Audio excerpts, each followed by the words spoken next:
Old ഇൻഡിവിജ്വൽസിൽ എന്തുകൊണ്ടാണ് immunity weaker ആവുന്നത് നമുക്ക് നോക്കാം. അതിന് കാരണമാകുന്ന ഒരു ഡീജനറേഷൻ ഉണ്ട്, that is thymus gland degeneration ആണ്.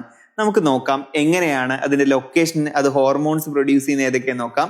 ഫസ്റ്റ് തൈമസ് ഗ്ലാൻഡ് ലൊക്കേഷൻ ആണ്. അത് 3 കാര്യങ്ങൾ ഓർത്ത് വെക്കുക: between the lungs and behind the sternum and the ventral side of അയോട്ട. ഇനി മറ്റൊരു പ്രത്യേകത, ഇവര് നമ്മുടെ ഡെവലപ്മെന്റ് ഓഫ് ഇമ്മ്യൂൺ സിസ്റ്റത്തില് വലിയ പങ്ക് വഹിക്കുന്നുണ്ട്. അവർ സെക്രീറ്റ് ചെയ്യുന്ന ഹോർമോൺ ആണ്, ഒരു പെപ്റ്റൈഡ് ഹോർമോൺ ആണ് ഈ തൈമോസിൻ എന്ന് പറയുന്നത്.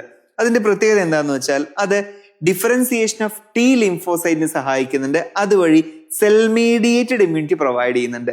മാത്രമല്ല പ്രൊഡക്ഷൻ ഓഫ് ആന്റിബോഡീസ്, അത് ഹ്യൂമറൽ ഇമ്മ്യൂണിറ്റിയെ സഹായിക്കുന്നുണ്ട്.